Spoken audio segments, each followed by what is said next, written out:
All right. Hello, everyone, and welcome to our open Q&A. Ask me anything about self-publishing with April Cox. My name is April, and I have been doing this and helping other authors for going on 7 years now. So this is an opportunity for those who are subscribers or individuals who are new and aspiring authors to go ahead and ask anything about self-publishing. It is open and live for all for free. And if you'd like to join me live on Zoom, you can go to aprilcox.com/events. If you're watching on YouTube and you would like to post a question, you can feel free to go into the chat and publish and post your questions there. I'll be monitoring them as well. So welcome. I hope that you guys are having a great week. I'm feeling a little bit under the weather, so you'll have to bear with me. I have a couple of folks here with me on Zoom, so we'll just start out with you guys. Anything specific you'd like to start with regarding open questions for you? Go ahead, Pat, because I've just spent time with April, so I can. I have a question. It's about the Wix website. Okay. About a week or so ago, you walked me through setting up the being able to send out a free coloring page.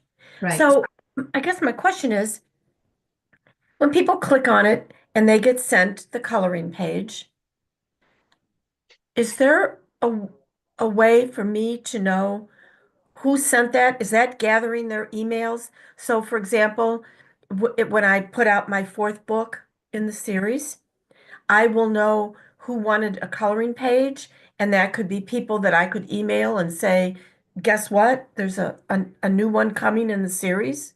That's correct. So the type of form, the subscribe, add your email here and freebie, those kind of lead magnets with, and I know that other platforms besides Wix do help with this. But the way that Wix works is you set up the automation, it sends them an auto email where they can download the freebie, but it also automatically adds them as a subscriber to your mailing list. So when it's time to send out emails, and even before you have any new books, I would recommend you stay in touch with people who are subscribed to your mailing list, just to let them know what's going on with you, keep them in touch with things, or, just kind of so that they don't only hear from you when you have a new book coming. So maybe think about some blog posts or other emails that you can keep in touch with, even if it's just once a month. I think that would go a long way in just keeping them familiar with you. And you can add different freebies, or you can just talk about your author journey, share insights or plans on what you're doing.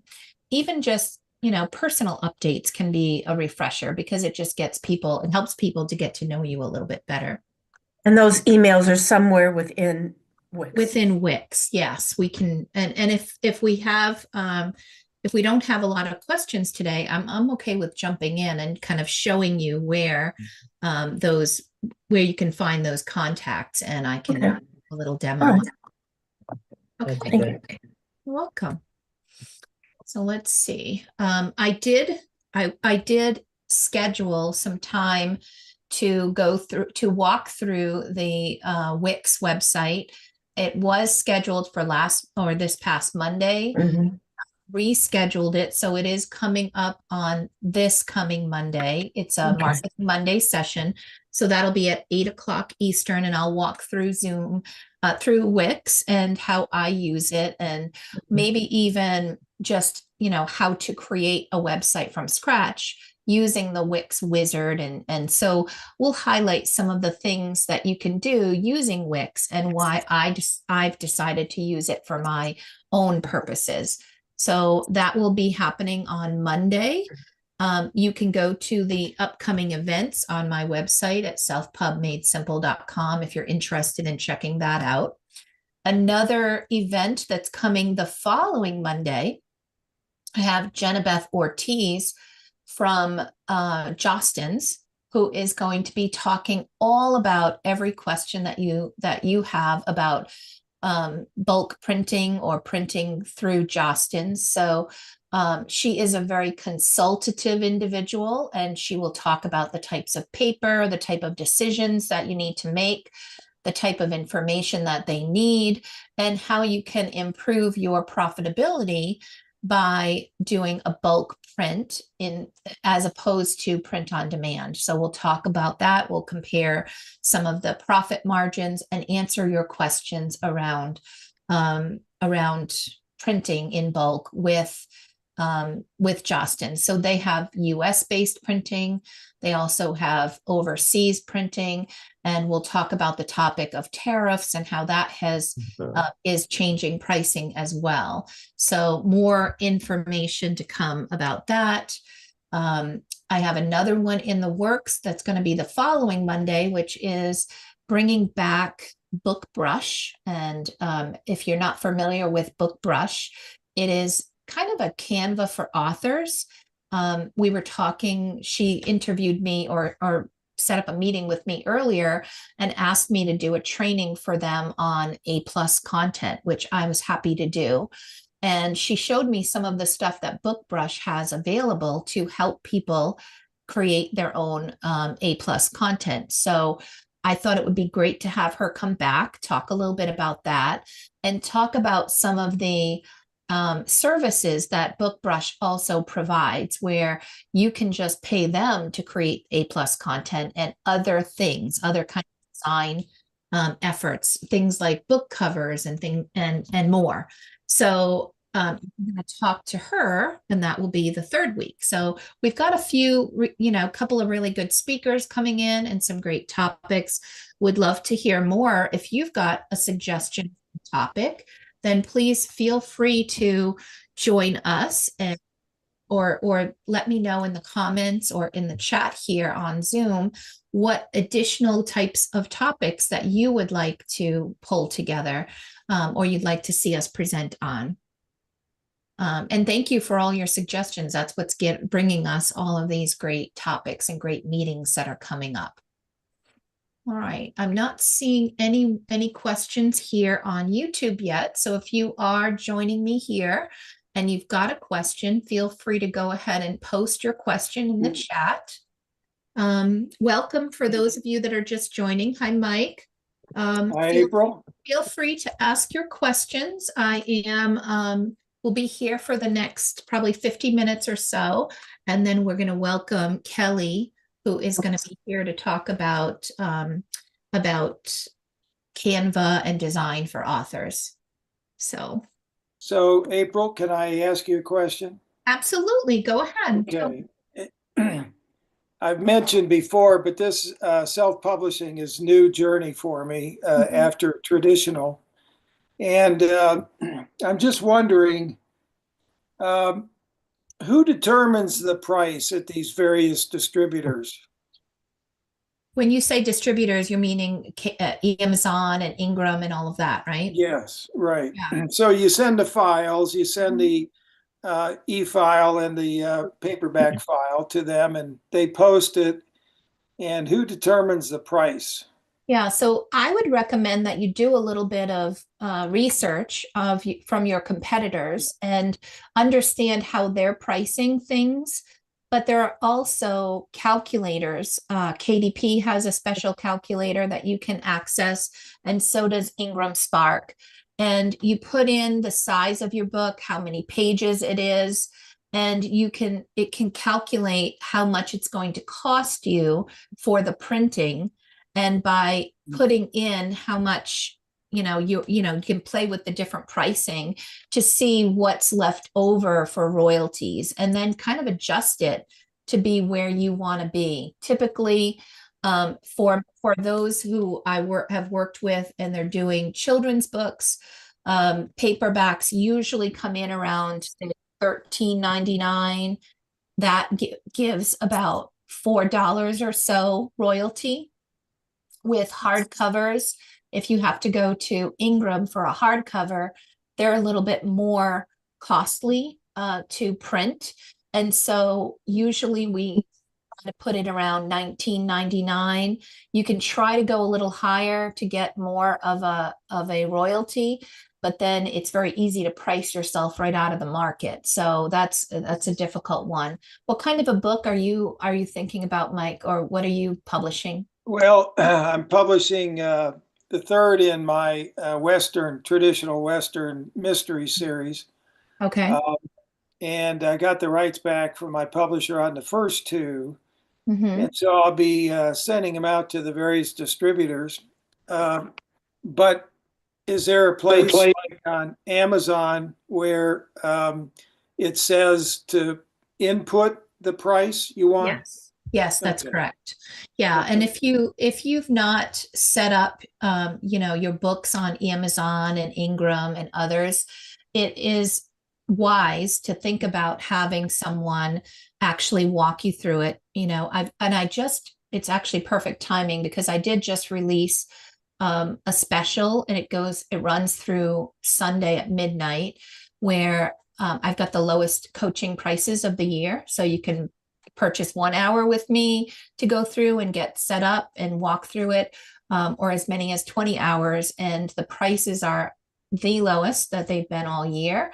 So if you have an opportunity to purchase some coaching, and you want somebody to walk through this whole thing with you, do the hand holding and help you walk through, because sometimes we don't know what we don't know. I think that would be very helpful for you, and I would be honored to help with that if you'd like. All right. Thank you. Yeah. I have some more questions, but I don't want to hog the conversation if somebody else wants to jump in. Yeah. I think we're good if you want to keep going. What else can I help you with? Okay. And then there's some kind of functionality, I suppose, to put the books on sale once that they're up and running. Mhm. Yeah. Yeah, so there are ways that you can promote your books. So I use sites like the Fussy Librarian, Free Booksy, BookBub, that will basically, for a small fee, they will push out the promotion about your book to their audience. So let's take the Fussy Librarian, for example. They have an email list of over 600,000 people.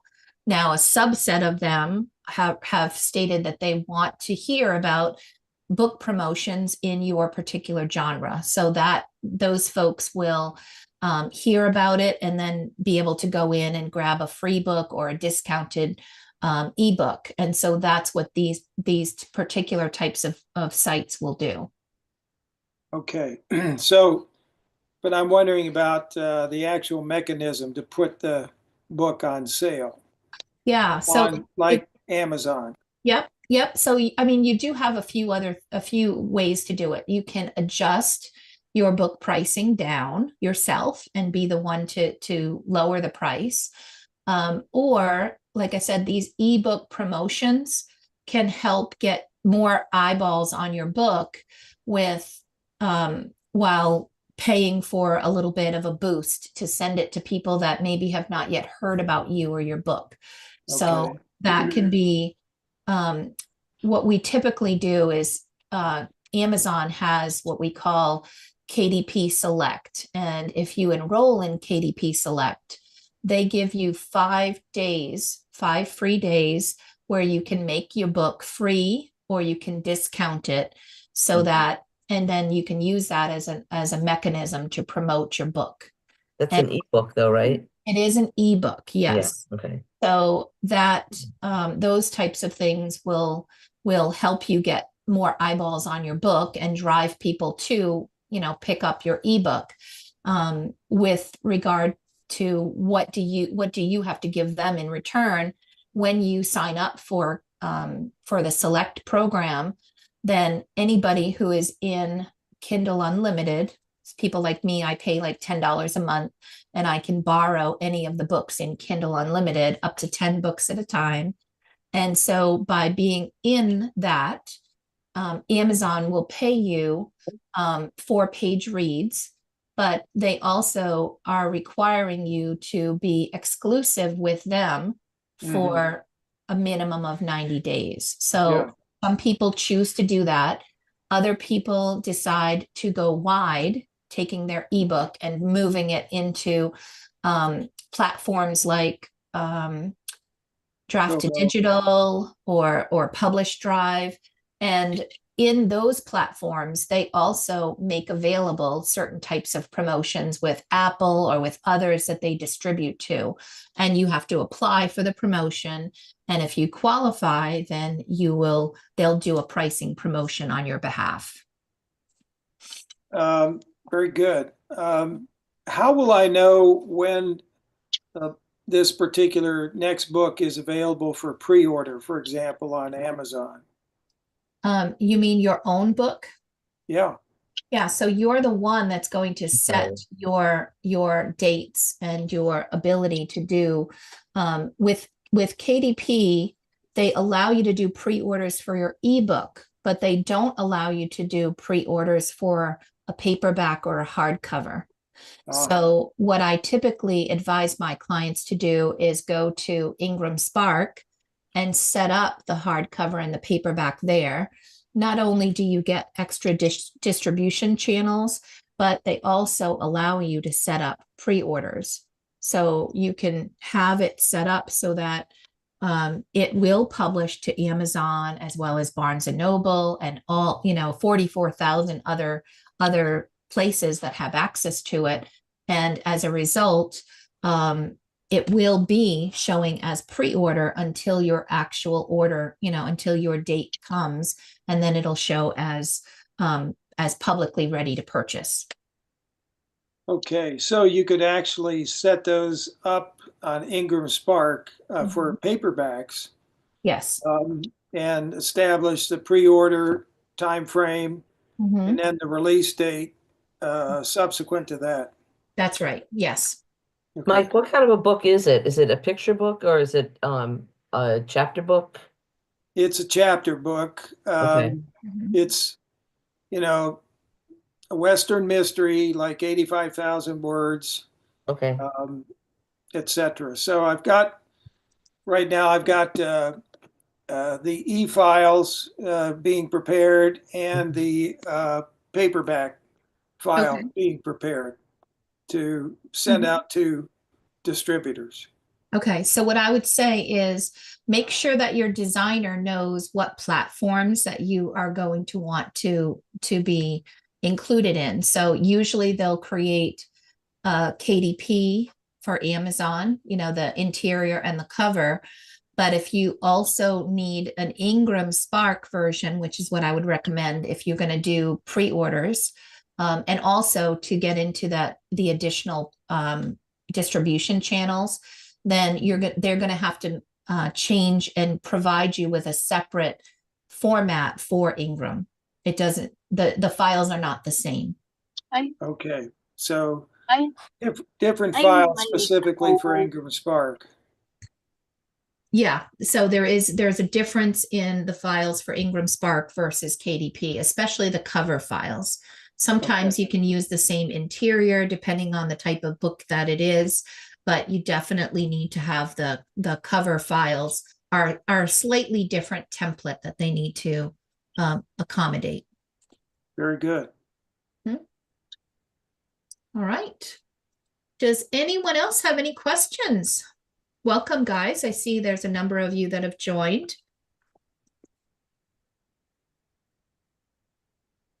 Well, I'm just gonna, since I see Jenna Beth has jumped on here, I'm just gonna do a shout out for them for offset printing because they did my last book. My books are getting delivered tomorrow, the newest one. So, That's great. and with Mike, what I do with that is I sell them on my website, but I do more just in person kind of thing, which is what I'm looking to promote more. Sure. And Sure. they're better quality. I mean, people are getting them from Amazon or Ingram. It's not like they're getting yucky stuff, but it's just a better quality. Now with a chapter book, I don't know if it makes a difference actually, because mine are picture books, so maybe it's probably the same. The chapter book, the quality from Amazon and Ingram is really good. I don't find there to be an issue at all, and as long as it's black and white and there's a great opportunity. Of course, that doesn't mean that Genevieve couldn't come up with a more profitable, lower price and give you an opportunity to make things more profitable. Genevieve, did you want to chat a little bit about, printing of chapter books and versus others, or anything on the printing side? Sorry, am I muted? I can hear you now. Okay, sorry, I'm driving. No worries.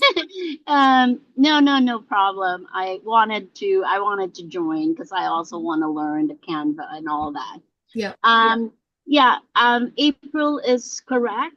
If it's just heavy text, black ink, and you're not really concerned of books falling apart, I think that I would agree that Amazon Ingram has a very competitive pricing. But if you want to explore a higher quality and do some other stuff depending on the quantity, then I can willing to help you find other solutions.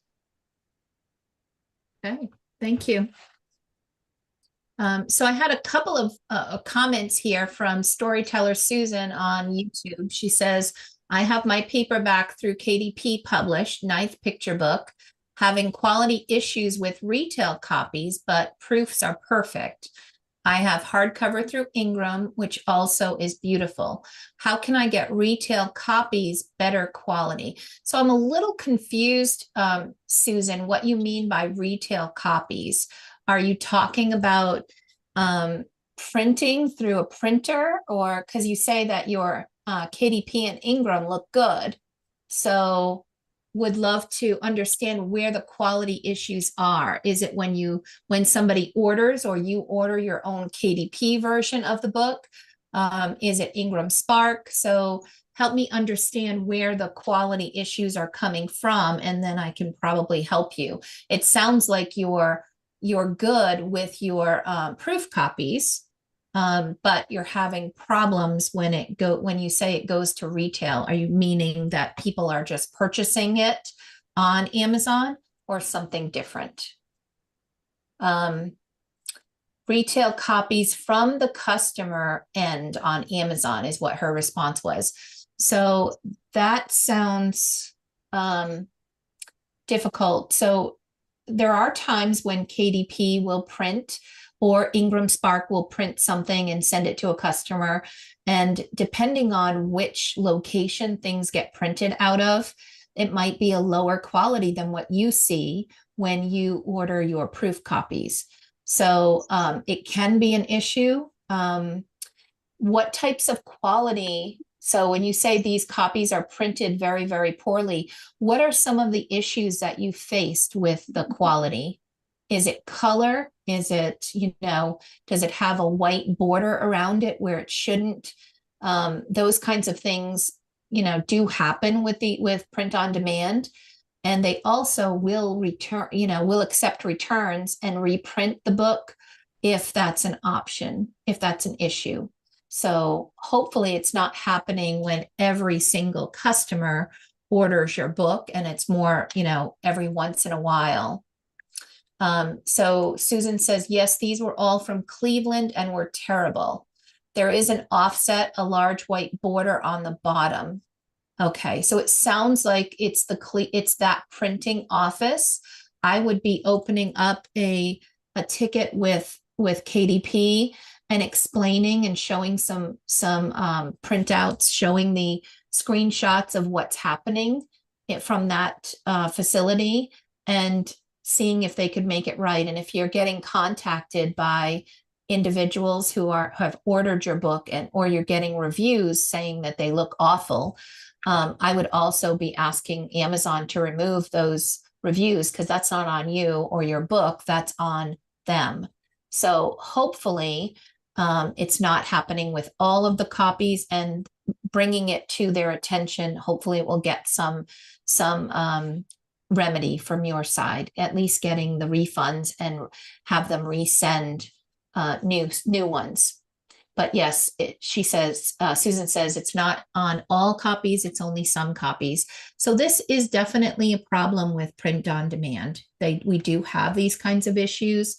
And that is one of the reasons why a number of my authors do decide to go and print with people like Jenna and going through bulk printing so that they can ensure the very best possible progress with and quality. So I'm sure you hear that all the time, Jenna Beth, right? Yes, I do. And again, with Ingram and Amazon, it's a hit or miss. So what we try to do is really give you a consistent product. And, of course, there will be times that there will be problems, but we will definitely resolve it. And what happens is that with Ingram and Amazon, of course, it already went to the customer's hands because you don't see it. While if you want to print even, a small quantity, at least you can see right away if it is, if there are issues or not. Yeah, thank you for that comment. Leslie, I see you have your hand raised. Go ahead and ask your question. I guess I'm more of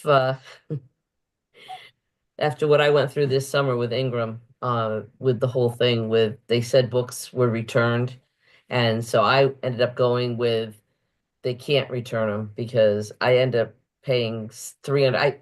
I lost any profit that I had, and I really pushed hard because these were books that were supposedly returned a year after they'd been bought.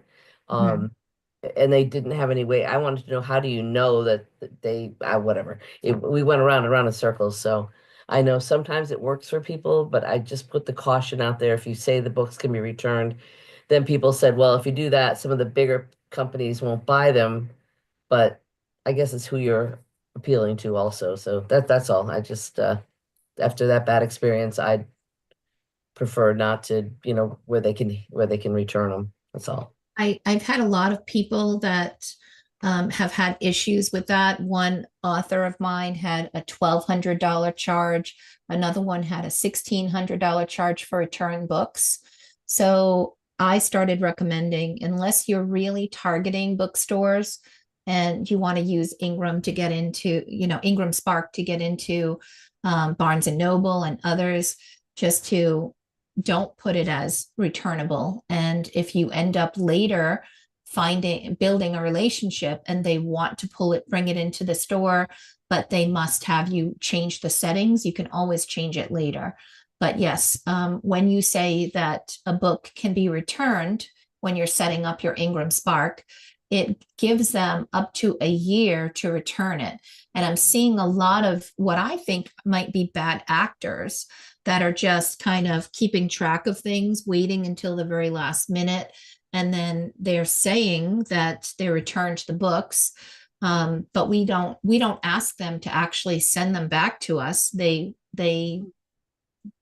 claim to, destroy the books, but it's really, it's kind of fishy to me that so many would be returning things and having those kind of charges. And I'm seeing it so much more often that I've stopped accepting returns as well, because it can be very costly.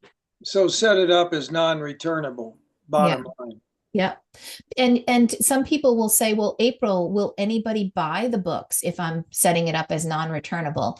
Yes, because when you set up Ingram Spark, your book is going to go out onto the websites of a number of retailers. For example, it'll end up on Barnes and Noble website. It'll end up on Target and potentially Walmart and Books A Million and a whole bunch of other places that will pick up the listing from Ingram that you publish.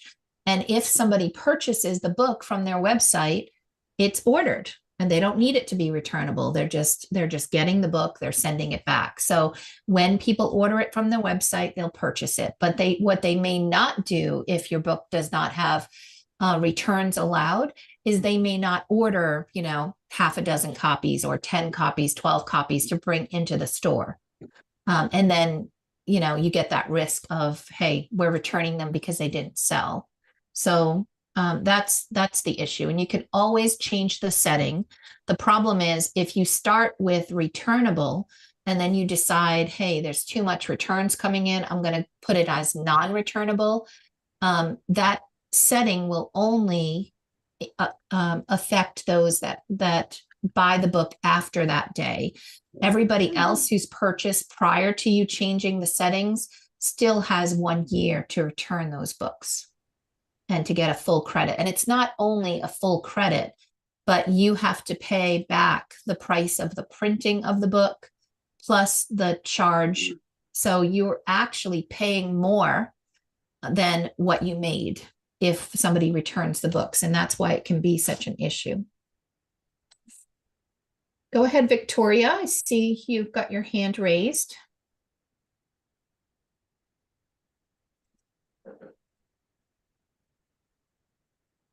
Victoria, I think you might be on mute. So sorry. Okay.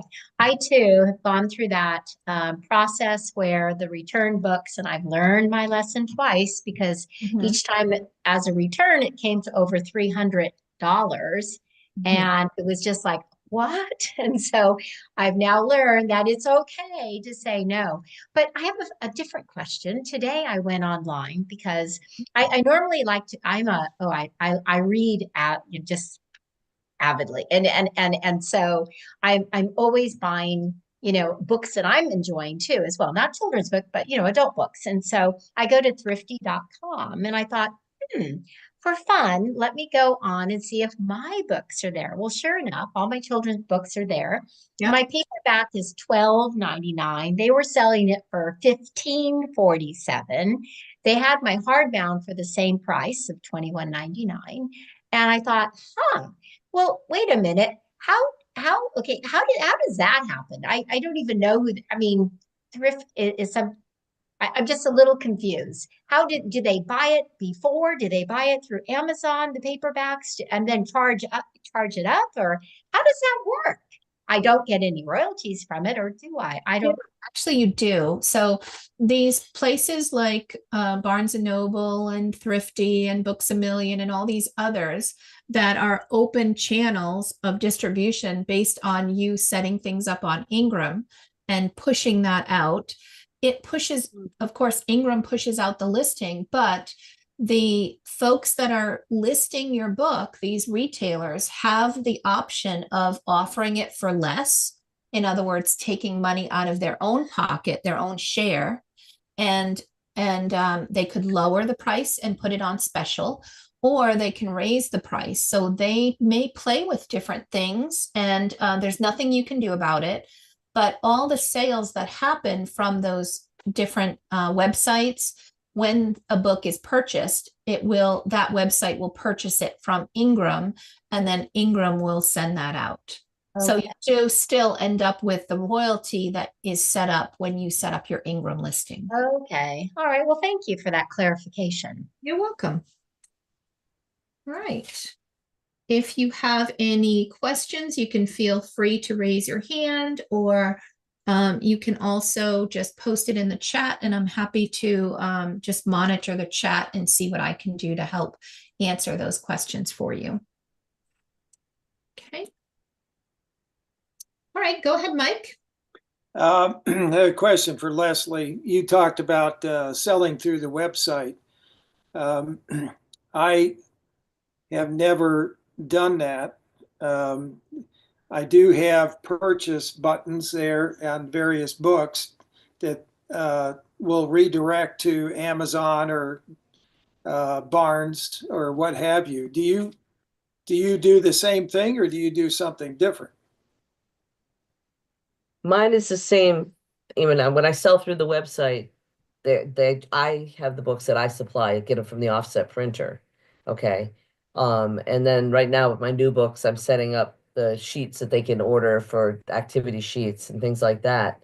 The one thing I always feel bad about is I have to charge them for shipping.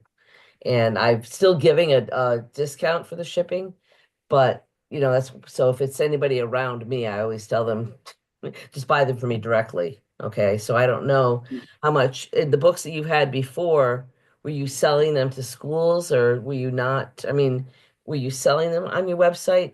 Because what were you saying? You Yeah, I post mean, on the website. all the books are posted on the website, and there's Okay, buttons for reviews, right. buttons for Okay. purchase, but the purchase button just sends them to, Amazon in this case.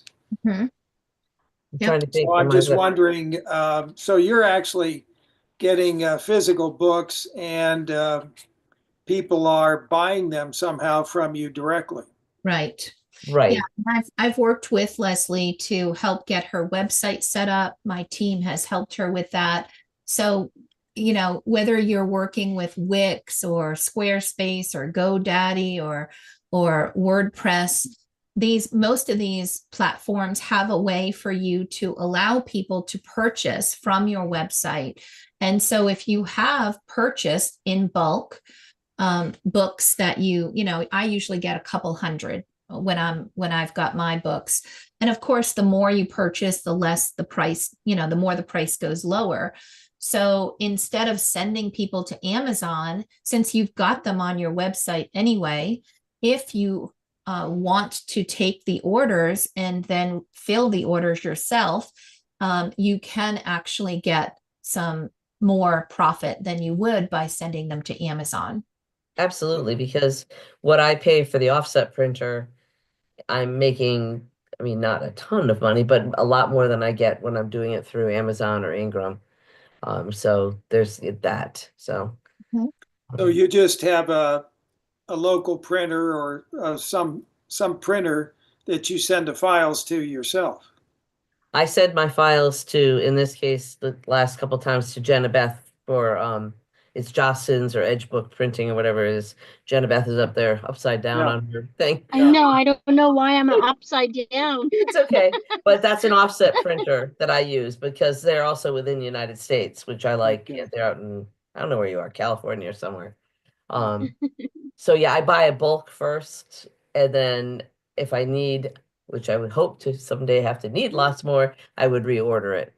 But I'm so upside it's down. kind of that crapshoot or whatever because you don't know how many are going to sell. So, Sure. but it is I get more profit from the ones from there than I do on Amazon. Mm. Or, Well, the marketing question I have is yeah. entirely different. How to drive traffic to your website? I've never done that, and that's my fault. But yeah, I'm going to have to if I want to go down that road that you're just talking about. Yeah.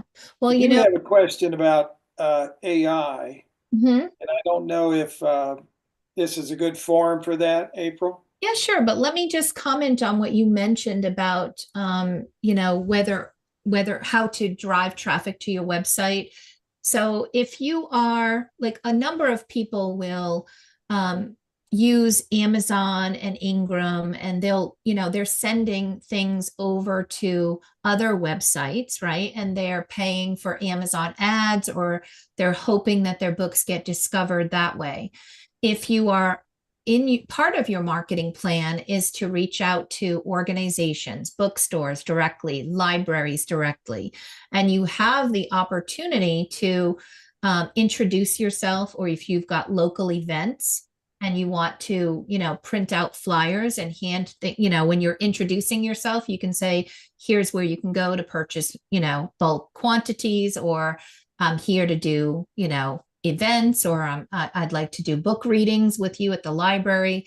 So really knowing your target audience and what you feel comfortable with as far as marketing, you can always send people to your website with whatever flyers or business cards or whatever you're doing.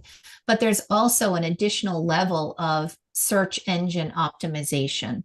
And that's something that a web developer or a web designer can help you with. When I go through and talk about Wix, I can show some of how Wix helps you automate that. So when I say search engine optimization, I mean like if there's a keyword of, children's books, children's Western stories, or things like that, that you want to make sure that you come up when people Google, then you want to make sure that those keywords are very prevalent on your website. You want to have some blog posts or articles or other things.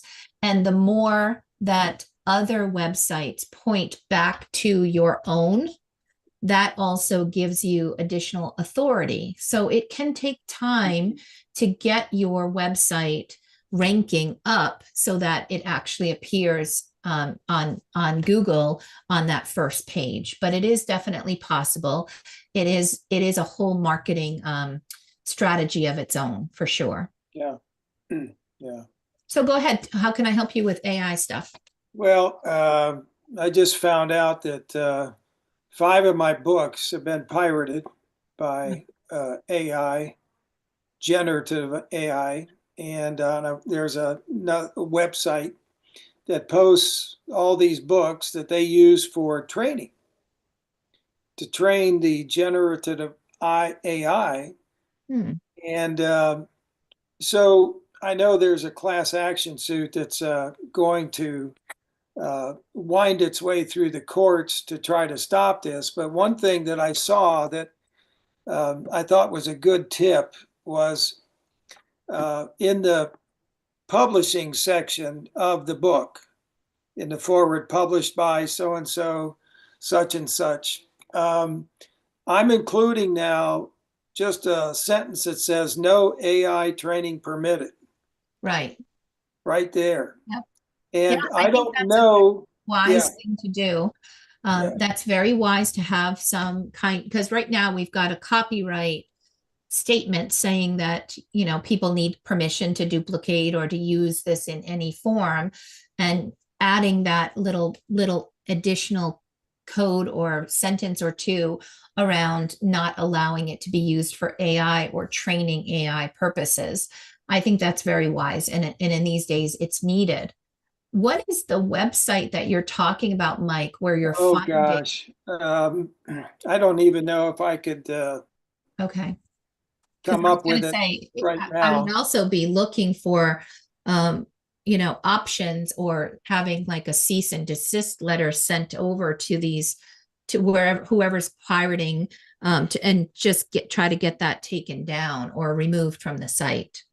Yeah. Well, as I said, there's a class action lawsuit that's coming, but I'm not even sure. Of course, they're using that material, and it's copyrighted. So I'm not sure that even saying no AI training permitted is going to stop them from using it. Right. Yeah. I think that things are going to change very quickly. Hopefully they will do something to compensate providers that are contributing work to train AIs. I did have a couple of people reach out to me and say, we see that you do a lot of video content and things like that. Would you be willing to allow us to use your content to train our AI? And if you do, we will pay you this much per hour of video. So there are those kinds of things that are happening. And I think the laws are going to be changing a lot as we, kind of hang on, because it's going to be changing very rapidly. Absolutely. Great question. Thank you for sharing. All right. Any other questions? Pat says she lost profit too because of returns. No more returns for her. I don't blame you, Pat. I feel the same way.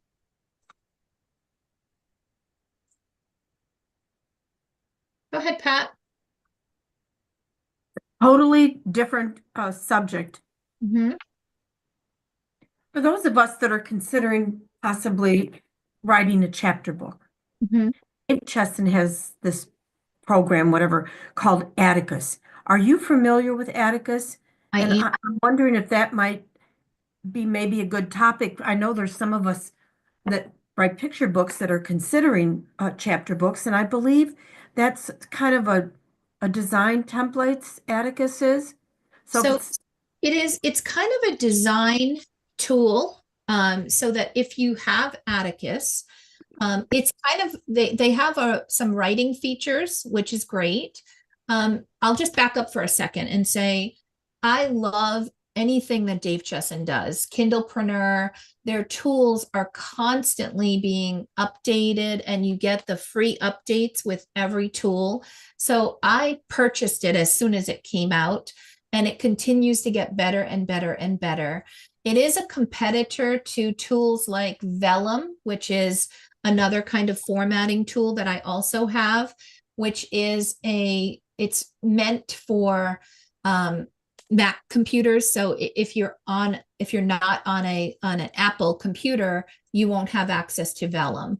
But Atticus works whether you're on a Mac or Windows.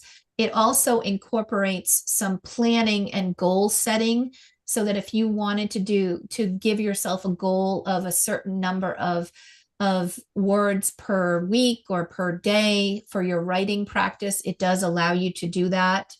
It also allows you to choose from a number of different formats or templates to format your book. So you're able to write and separate chapters and paste in the different things that you have written, and then preview what it looks like, so that it's basically formatting for an ebook and formatting it for print. And actually, in the end, the last step is just to generate your book. So it'll generate the formats that you need, which is quite amazing. It does have the ability to add images. And I suppose if you wanted to use it for formatting a picture book, you could, but it would be very tough. It's really shines when it comes to chapter books and different things like that. any But idea ballpark figure what it costs? I don't, oh gosh, I want to say a couple $100, but it could have been, and that's a one-time fee, and you get lifetime updates. So I don't remember exactly what it is, but it wasn't huge. And it goes on sale every now and again, especially around Black Friday for the holidays. So it might be worth keeping an eye open for that. And they've released they're always releasing new updates for it. Okay, thank you. Yeah, well worth it. Kelly's here, I believe. Kelly, would you mind commenting on what you are using for writing and formatting your picture book, your chapter books? Not at all. I do use InDesign and Atticus. I find Atticus a lot more user friendly.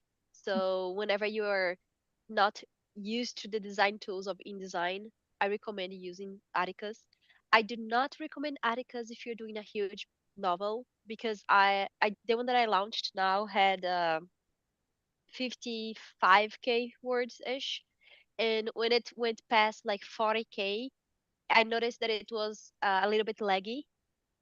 Okay. So if you have like a huge novel, I recommend using another tool. If you have a smaller novel, that's fine. If it doesn't have a lot of illustrations, it also handles it very well. It gives you a fair amount of customization.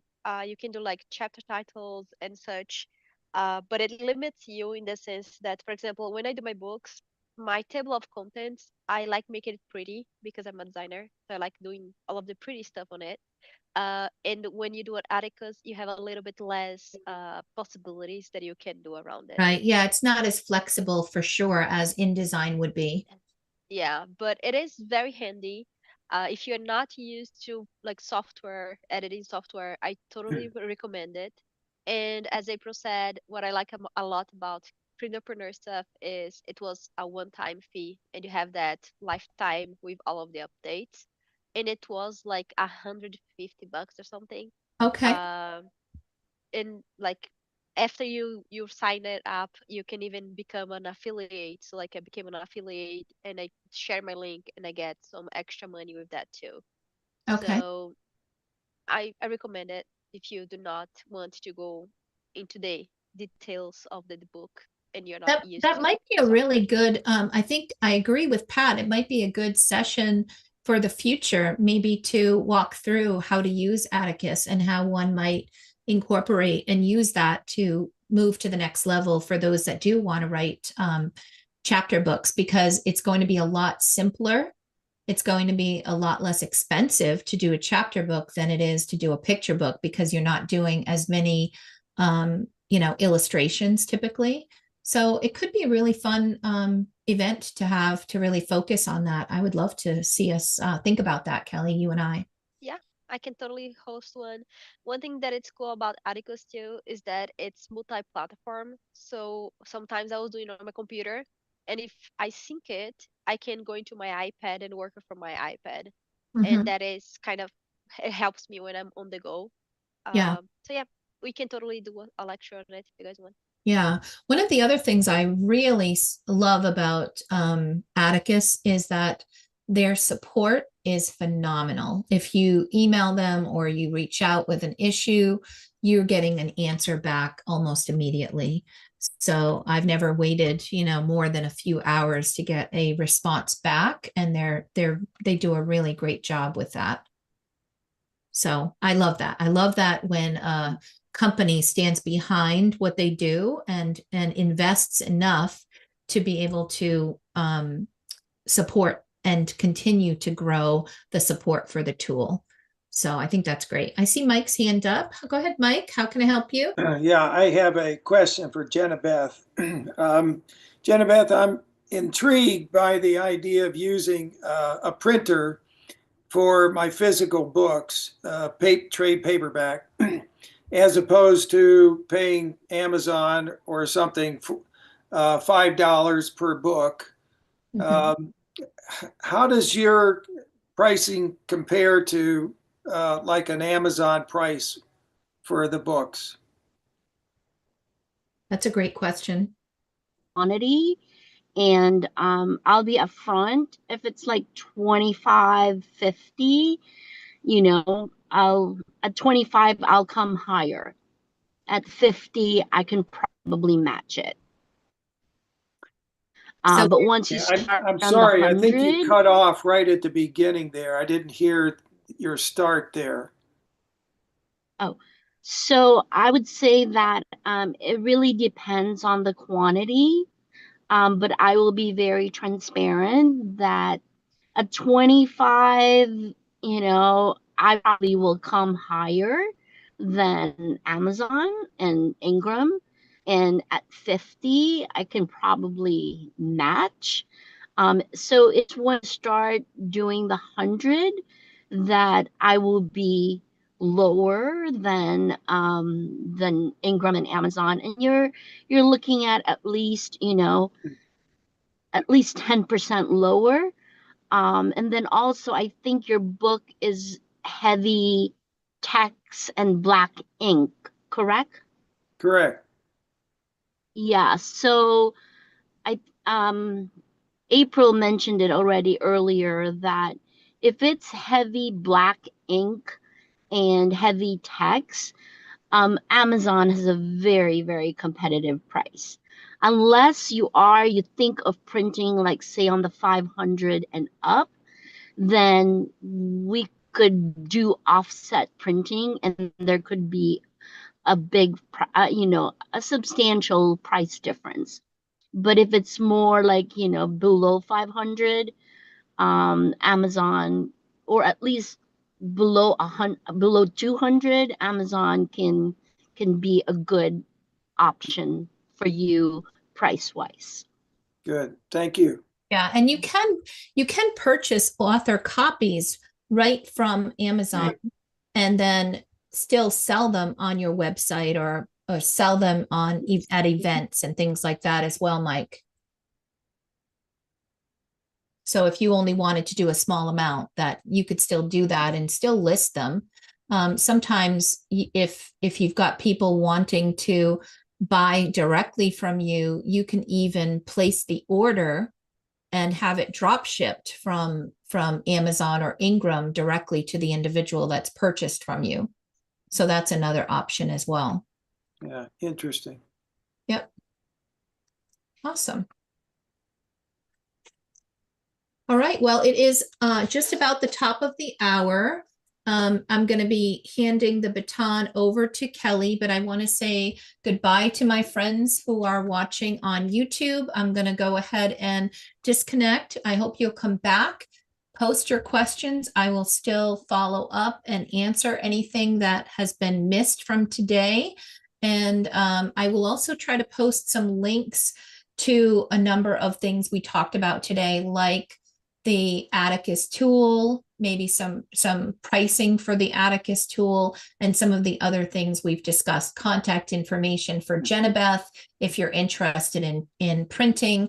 Also, if you're interested in coaching with me and taking advantage of these really low prices that I just posted, I'll also put a link in the chat as well on YouTube. So I do wish you all well, and I hope you'll come back again next week.